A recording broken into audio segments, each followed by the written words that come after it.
Hey everyone, welcome back to the channel. If you're diving into GHOUL RE and trying to figure out which Kagune and Quinque to re-roll for, you've come to the right place. I know it can kind of get overwhelming with so many options, each having its own unique abilities and skills, but don't worry, I'm here to break it all down for you. Not all Kagune and Quinque are created equal, and some can give you a serious edge in the game, while others are just, well, not so great. So today, we're going through the ultimate Kagune and Quinque tier list to help you make the best choices and save yourself from some seriously bad rerolls. Now, I know you're probably wondering, which ones should I go for? Trust me, I've got you covered. We'll be looking at which Kagune and Quinque truly shine, which ones might be better to avoid, and where you should focus your rerolls to get the most out of your character. Whether you're aiming for crazy damage, solid defense, or just something fun, I'll tell you exactly what to look for. So sit back, relax, and let's get into it. I'm quickly moving on to the video, and I'm ranking Kagunes and Quinques in GHOUL RE. Before we start, if you enjoy these types of tier list videos, don't forget to like the video and subscribe. Enjoy watching. First, let's start with the Kagunes. A very small portion of the audience is subscribed to the channel. Please don't forget to subscribe if you like these types of videos. Thanks. The Kagunes in this tier are, in order from top left to bottom right, Hinami and Beaked. Alright, let's talk about the Kagune that really take the backseat in GHOUL RE.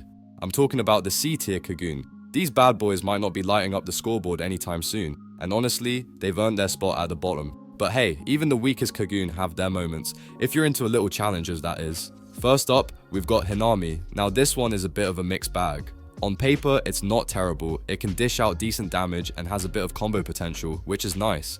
The problem, it's super sluggish. I mean, if you're hoping for speed or something that feels smooth, Hinami might make you feel like you're dragging your feet through molasses. The moves are easy to block too, so good luck landing those hits. It's just not the best choice when you're trying to pack a punch.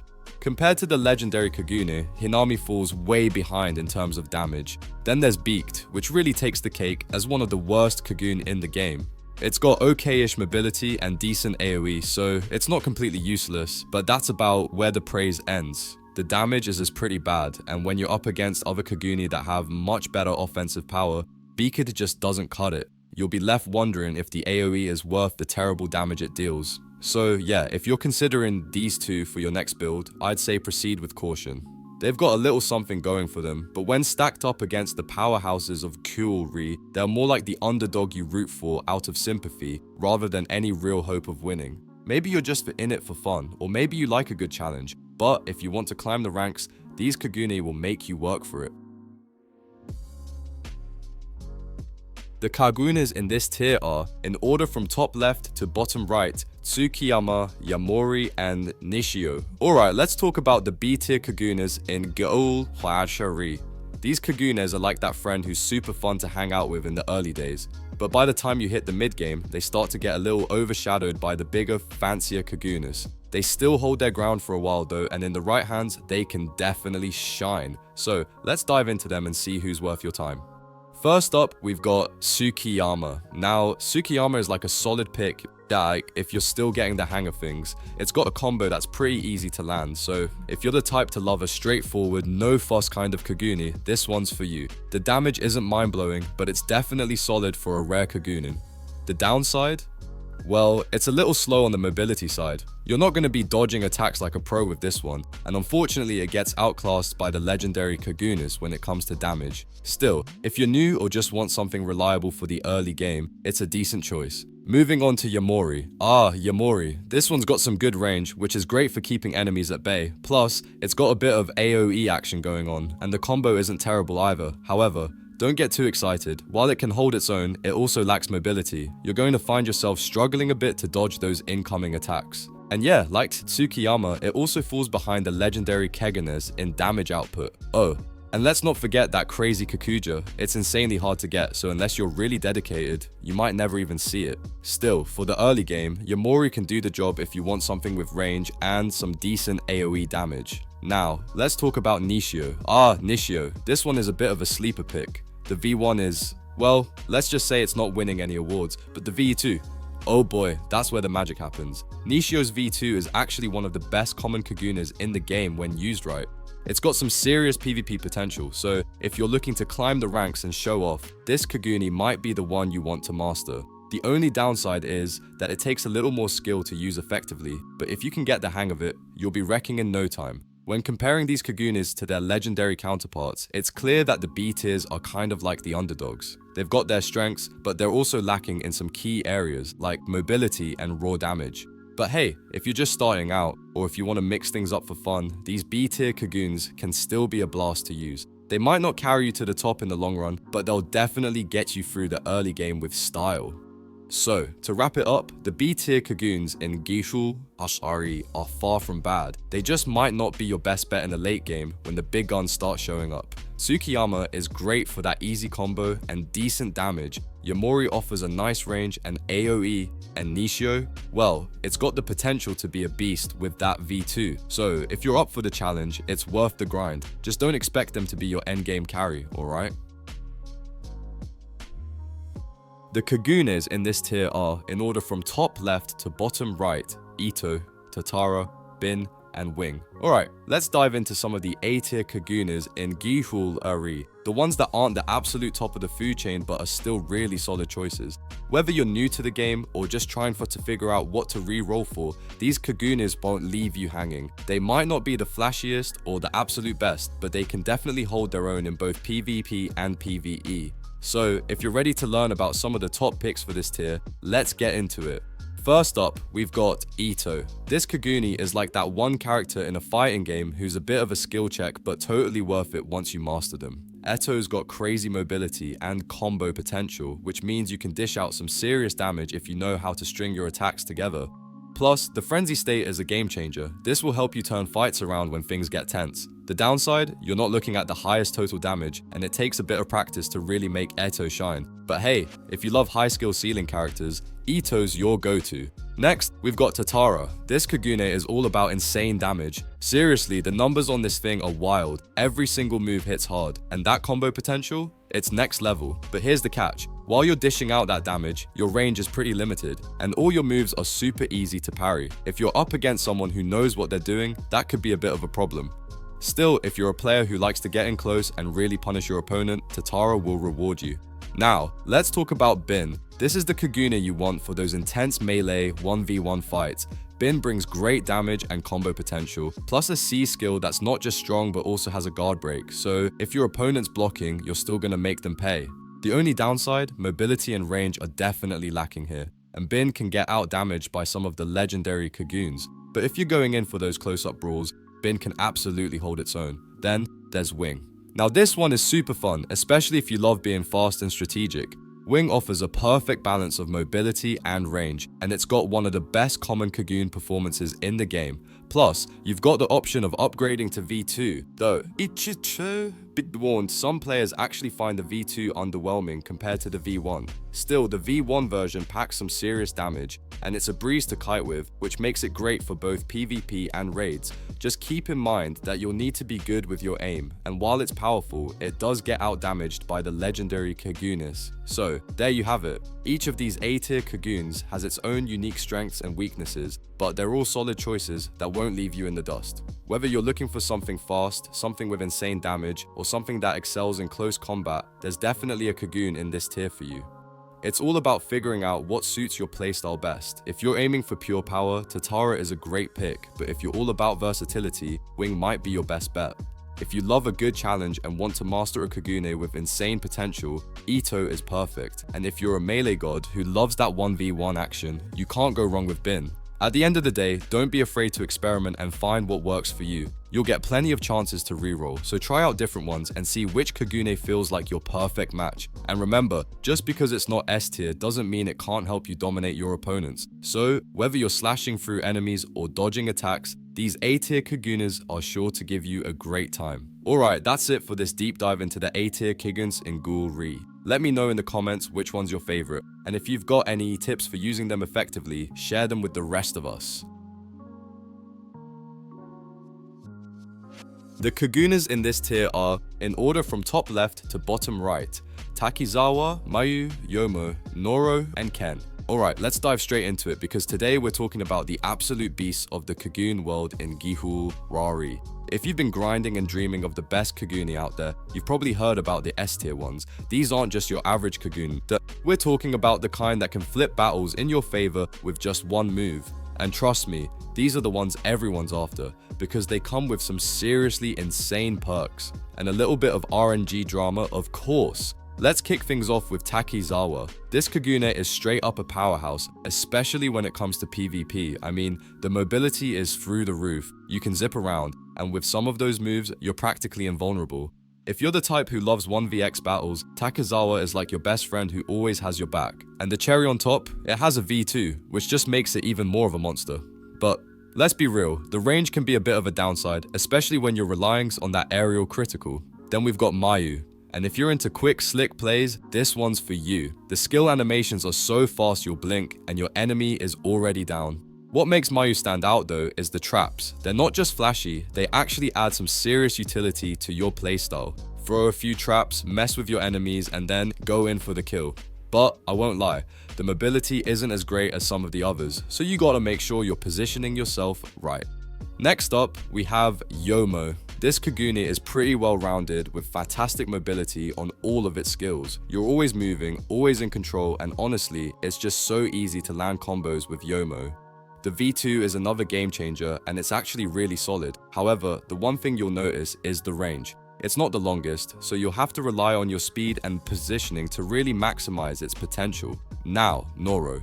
If you want to dominate 1v1s, this is your pick. With its OP V2, it can pretty much wreck anyone who stands in your way. It has hyper armor on a lot of its skills, making it a beast in those head-to-head fights. But here's the thing. Noro isn't exactly noob friendly. It takes some skill to master, and you'll really need to grind to get that V2 if you want to see its full power. Still, once you unlock it, you'll be unstoppable. Let's talk Ken, because this one's a DPS monster. Seriously, if you're into high damage output, Ken is one of the best choices in GHOUL RE, but, and there's always a but, it's a bit of a learning curve. The range before getting the V2 is pretty meh, and you need to be precise with your combos to really make Ken shine. Once you get that special Kakuja mode though, you're an absolute force. The combo potential and crowd control on its skills are crazy good, and it rewards you big time once you figure out how to use it right. So why are these Kagunes so hard to get? Well, it's the luck factor. You've got a 3% chance for a legendary Kagune roll, which means a lot of grinding and hoping that RNG gods are kind to you. But trust me, when you finally get one of these bad boys, it's worth every bit of effort. And while these S-tier Kagune are all insane in their own way, it's important to remember that each of them excels in different situations. Takizawa is a beast in 1vx, Mayu shines with traps and quick hits, Yomo is all about mobility and combos, Noro's a tank in 1v1s, and Ken's DPS is off the charts. The choice really depends on your playstyle and what kind of battles you're looking to dominate. So whether you're all about the insane speed, overwhelming damage, or just the sheer tankiness, these Kagune have you covered. They may not be the easiest to get, but trust me, once you've unlocked them, you'll be playing on a whole new level. Now it's time for the Quinques. The Quinques in this tier are, in order from top left to bottom right, Demon Yamada, Bokusatsu, and Kajiri. Alright, let's get into the Quinques in GHOUL RE. And trust me, we're diving deep into the C tier today, so buckle up. If you're looking for powerhouses, you're in the wrong place. But if you're into quirky, underwhelming tools of destruction, then this tier is where you'll find them. First up, we have Demon Yamada. Now, don't get me wrong, it's not terrible, but you're not going to be one-shotting bosses or getting any cool kill streaks with this one. The good news, it has an easy to land combo and can deal some decent damage if you manage to get the hits in. Plus, there's solid AoE on most attacks, which is nice for clearing mobs. But here's the catch. This Quinque has horrible range and mobility. Like, imagine you're trying to chase down an enemy and they're just casually outrunning you. That's Demon Yamada for you. Anything with range will just kite you all day long. It's a bit of a struggle. Next up, we have Bokusatsu. On paper, it sounds pretty fun with a lot of AoE attacks, right? Well, kinda. While the AoE is there, don't expect anything wide or flashy. It's more like a small circle of devastation. What really stands out with Bokusatsu is its combo potential, so if you manage to chain things together, you can do some decent damage. But there's a major downside. The skill animations are painfully long. Like, You'll have time to grab a snack while your character is winding up for that one attack. And let's not even get started on how easy it is to block most of the moves. Bokusatsu is fun in theory, but it falls flat in execution. Then we've got Kagure. This one's actually pretty solid for early game PvE, especially if you like to keep your distance. It excels in ranged moves, which is perfect for kiting enemies from afar. That said, don't get too excited just yet. While its ranged attacks are good, the Quinque has zero mobility, so if something gets close, you're pretty much stuck. The other downside is that most of its skills are pretty easy to block, and hitting those perfect shots requires a decent amount of aim. It's definitely a good choice early on, but its weaknesses start showing once you get to the tougher enemies. Now, if you've been wondering about the crafting side of these Quinques, here's where it gets interesting. They're generally much easier to craft compared to the more powerful Quinques. Most of these C-tier Quinques are made with simpler recipes, which makes them more accessible, especially if you're just starting out and you don't want to grind for hours just to get a single item.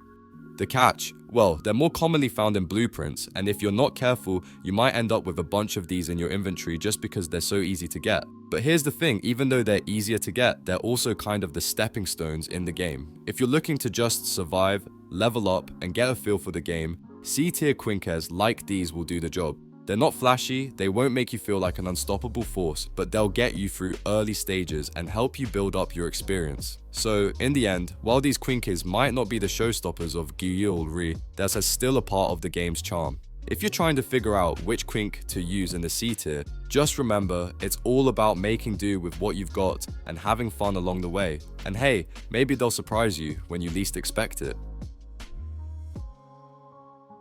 The Quinques in this tier are, in order from top left to bottom right, Qixi and Scorpion. Alright, let's talk about the B tier Quinque in GHOUL RE.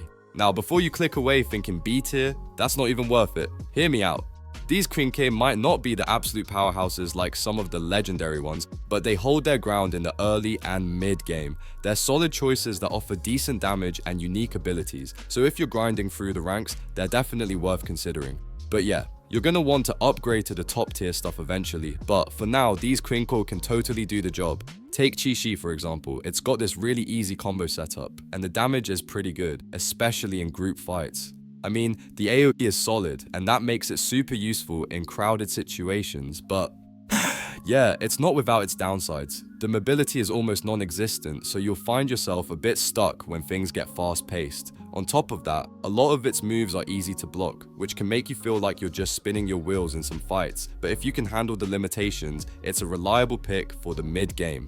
Then there's Scorpion, which is all about speed and flexibility. This Quinque excels at mobility, and you can chain combos like no tomorrow. It's really good for those 1v1 situations where you need to outmaneuver your opponent, and honestly, it's one of the best common Quinque out there. The only catch? It doesn't really shine until you get its V2 version.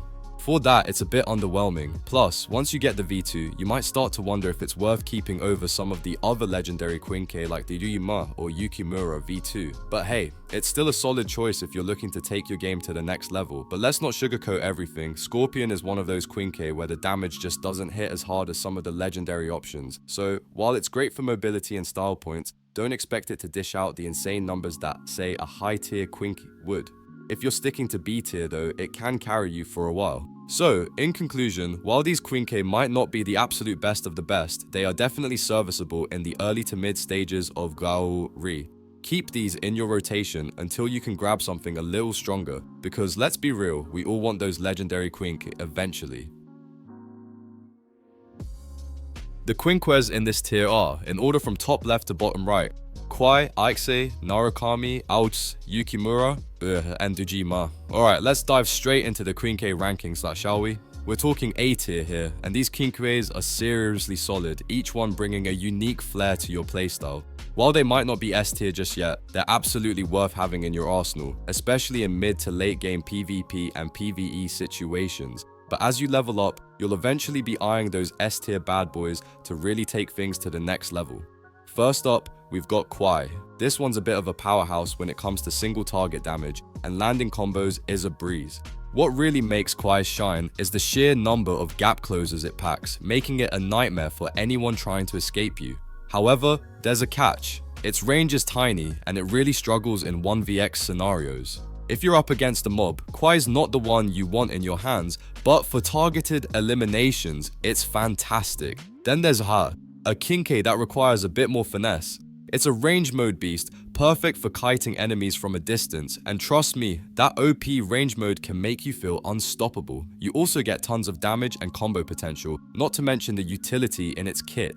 But here's the deal, XA is not beginner friendly. You'll need to bring your A game because it's a bit tricky to master, and if you don't know what you're doing, it can be easy to waste your potential. Next, let's talk about Narukami, which I personally love for PvE. This Quinque brings the pain with incredible AoE skills and versatility. You get both melee and range modes, which gives you some serious flexibility. It's one of the best choices for grinding, and it absolutely shines in PvE content, but it's a bit of a challenge in PvP. Aiming all those skills, yeah, not as easy as it sounds, and it requires some serious skill to make it work. Still, if you're looking to grind effectively, Narukami's your guy. Now, on to Aus, which is one of my personal favorites for PvP. It's got an easy to understand kit, and the gap closers here are just as satisfying as Quai's. With moves that are tough to block and some solid combos, Aus is a strong contender in PvP, but don't expect top tier mobility. The Z skill is a bit tricky to use and requires good aim, so make sure you're sharp if you want to really maximize this Quinque's potential. Yukimura is one that feels like it could be in a league of its own if you get the right setup. The mobility and AoE here are fantastic, and the V2 upgrade takes it to a whole new level in PvP. It's one of the best common Quinques in the game and can make grinding a breeze. However, don't get too excited just yet. Damage and range are a bit lacking compared to some of the legendary Quinques. You're going to need that V2 to really unlock its full power, but once you do, you'll be flying through the competition. We can't forget about Dojima, another Quinque that's pretty solid, especially for grinding. Its AoE and damage are respectable for a common Quinque, and the mobility with V2 is just bonkers. That being said, it's not exactly top tier until you unlock the V2, so don't expect miracles out of the gate. Even with V2, its damage still lags behind some of the legendary Quinques. But hey, it's a solid choice if you're still working your way up. In the grand scheme of things, these Quinques are fantastic stepping stones to your S tier aspirations. They all have their quirks and things to love, but the trick is finding the one that best suits your playstyle. Whether you're hunting for that perfect PvP edge or just looking for something fun to grind with, these A tier Quinques have got your back. Keep an eye on those S tier ones though. Once you've mastered the A tiers, you'll be ready to step up your game. So which of these Quinques are you most excited to try out? Drop a comment below and let me know which one you've been rocking. The Quinques in this tier are, in order from top left to bottom right, Solis, SSSL, Ginkui, 13's Jason, Serate, and Nutcracker. Alright, let's dive straight into it. If you're a GHOUL RE player, then you already know the Quinque make or break your gameplay. But here's the thing, not all Quinque are created equal. Some of them stand out and make your PvP and PvE experience way more fun, while others, not so much. Today, we're talking about the creme de la creme, the S tier Quinque. If you're lucky enough to wield one of these bad boys, you're probably going to dominate the game. First up, let's talk about Solis. Now, this one's a fan favorite, and for a good reason. Not only does it give you the best of both worlds with melee and range modes, but its mobility and damage are on another level. Plus, the ease with which you can land combos makes it incredibly satisfying to play. No wonder it's considered the top Quinque in GHOUL RE. If you're looking to be OP with minimal effort, Solis is the way to go. Now, SSSL might just be the most versatile Quinque in the game. Seriously, this thing has it all: mobility, damage, range, and AoE. It's the jack of all trades, master of, well, everything. You can switch up your playstyle with ease and it'll keep you on top, whether you're going up against tough opponents in PvP or farming PvE. However, I'll admit that Solis does feel a bit easier to use, so if you're not a fan of learning curve, you might want to consider that. Let's not forget about Ginkui. This Quinque is a beast, but let's be real, it's not for the faint of heart. If you're looking for something that requires a bit more finesse, Ginkui is your pick. It's got insane mobility, great damage output, and serious combo potential. However, if you're new to the game or don't want to grind for V2s, there are other options that might be more beginner friendly. Next up is 13's Jason, and wow, what a powerhouse. This Quinque is especially great for 1vx situations, where you're outnumbered and need that extra AoE and mobility to get through. It's super easy to use, so if you're not into mastering complicated mechanics, this one's perfect. Plus, the V2 just takes it to another level. The only downside? The range isn't the greatest, but if you're good at staying in close, you won't even notice. Serate, interesting one. It might not have the mobility of other Quinque, but it more than makes up for it with damage and the killer combo potential, especially once you've got the V2 unlocked. If you're in for the long haul and enjoy 1v1s, this Quinque is one of the best rare Kagune options out there. Just keep in mind, you've got to unlock that V2 before it really starts shining. And then we have Nutcracker. Sounds fun, right? This Quinque is actually broken for PvP once you've got that V2. It's got amazing utility, crowd control, and range. You can easily shut down multiple enemies at once, making it a solid pick for those who like to play smart. However, you do need to put some effort into mastering it and be aware that before the V2, it's a little less powerful, but once you get there, pure gold. Now don't get me wrong, these Quinque are incredible, but each one requires a different playstyle. Some are easier to use, others demand more skill and patience. But if you're serious about dominating, these are the ones to aim for. If you're lucky enough to get your hands on any of them, you'll see why they're top tier. So which one's your favorite? Let me know in the comments below, and don't forget to hit that like button if you found this guide helpful. Whether you're a new player or a seasoned veteran, mastering these Quinque will definitely give you the edge you need. Happy hunting! The video ends here. See you in another video. Don't forget to subscribe.